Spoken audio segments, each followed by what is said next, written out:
Hello, everyone. This is Dr. Alex Avila with Love University. Please make sure you like, comment, and subscribe on today's video. Hello, everyone. This is Dr. Alex Avila with Love University, and we're back. I'm an author, psychologist, and speaker. Every week, we talk about how to love ourselves, others, and a higher nature, how to improve our finances, career, health, relationships, and spirituality. And today, we're going to talk about something that comes from my book, The Gift of Shyness, Embrace Your Shy Side and Find Your Soulmate. The book talks about how shy people can embrace their shy side and will actually have an advantage in their romantic and social relationships. Now, you know that shyness is a loaded word. For many people, it conjures up images of a hopeless nerd who can't string two words together without stuttering or blushing, or a lonesome wallflower who is destined to be alone for the rest of his or her life.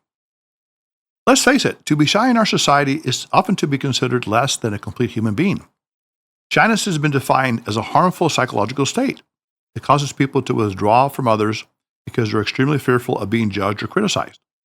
Shy people have been labeled as anxious, withdrawn, even antisocial. If you're shy, experts tell you to banish shyness, overcome it, kick it out of your life. They advise you to talk more, take more social risks, go out more, even if you don't feel like it. Do you want more so-called advice?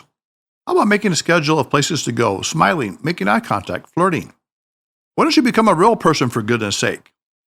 Stop being such a shy basket case. Speak up. What's the matter with you? Do you want to spend the rest of your life alone with a remote control as your only friend? There is only one tiny problem with the advice of these so-called shyness experts. They are wrong, dead wrong. These pundits, most of whom have never been shy, don't know anything about the real you. In fact, they are not aware of a truth so profound that its simplicity may shock you. Shyness is actually a gift. It is a gift of gentleness, sensitivity, and self-reflection. And you as a shy person, just the way you are right now, are one of the most desirable people on earth. That's right. By virtue of having the gift of shyness, you are a very attractive human being. As part of your shy personality package, you possess wonderful qualities such as concentration, conscientiousness, soft-spokenness, sensitivity, loyalty, and compassion. You're the type of person who is fervently desired by intelligent, attractive, and sincere individuals everywhere, many of whom would be captivated by your sweet, kind presence if they had the opportunity to get to know you better. Yes, shyness is a perfect romantic gift for those who know how to unwrap its delicate package. Unfortunately, there are so many inaccuracies, so much misleading information about shyness, dating, and love, that shy people are often confused about the best way to approach their romantic lives. The obstacle that prevents you from entering a relationship with the love of your life has nothing to do with your shyness.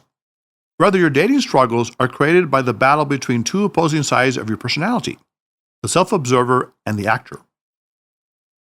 The self-observer, or simply the observer, is the self-conscious, reflective part of your mind.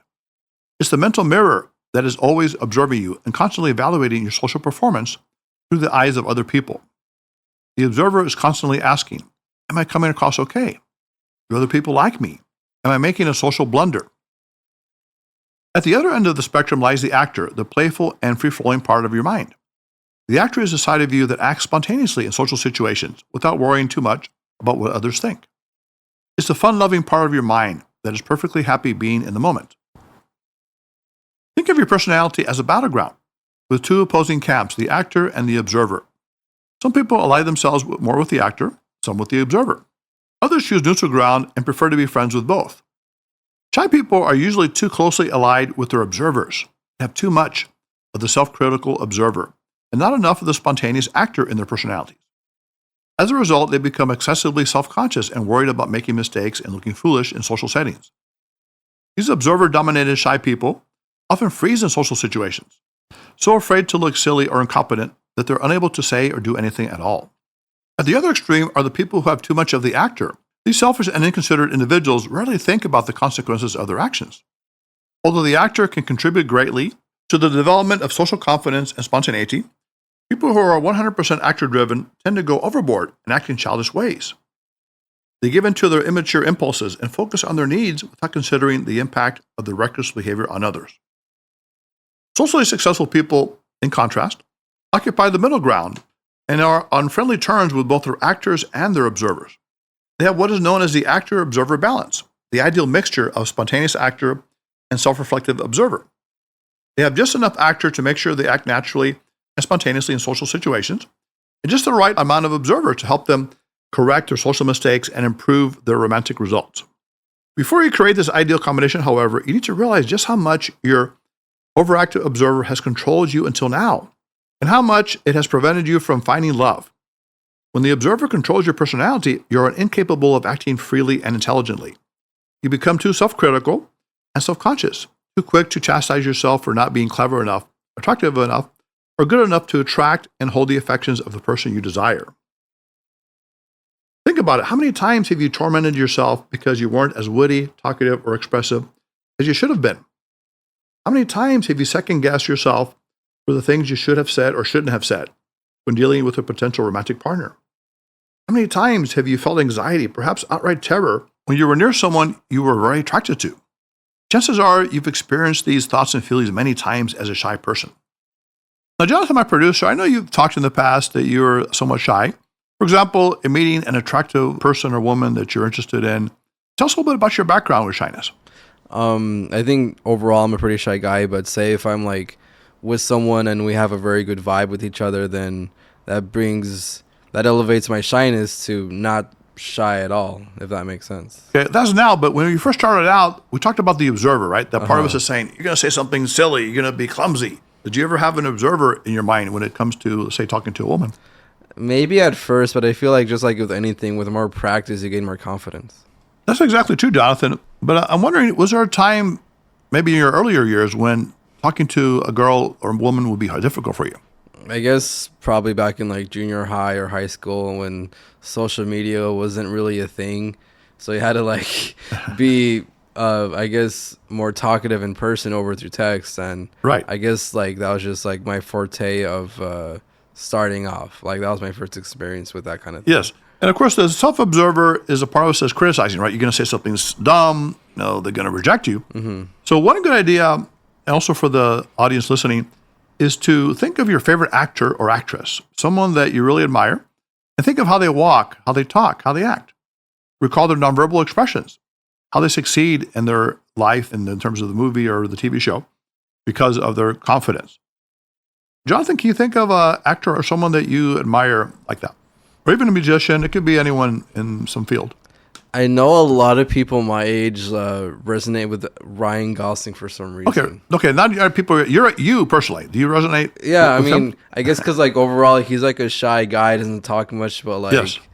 I don't know. She just a lot of people just like affiliate themselves with him. Okay, what are some of his characteristics? Let's say, does he walk a certain way? How does he talk? He's like the shy cool dude that you want to be, if that makes The sense. shy cool dude. Does he have glasses sometimes? He might wear shades, but Okay. yeah. How does he dress, for example?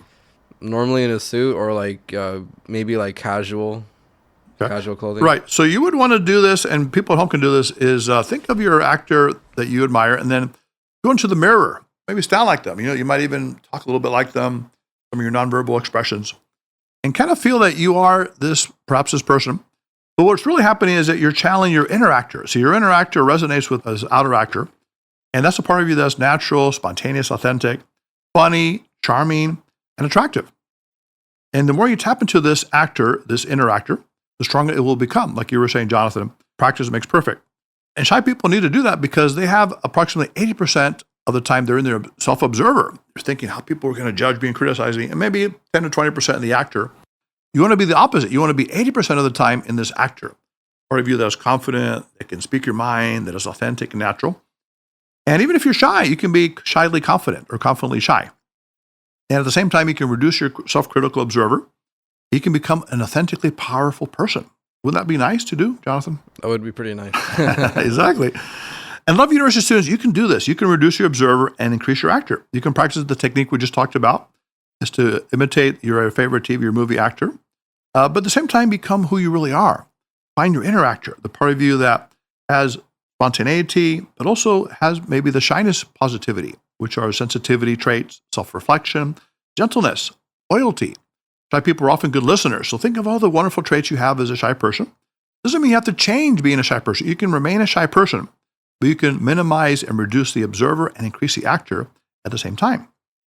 In the end, you can become a socially and romantically successful shy person who fulfills your greatest dreams.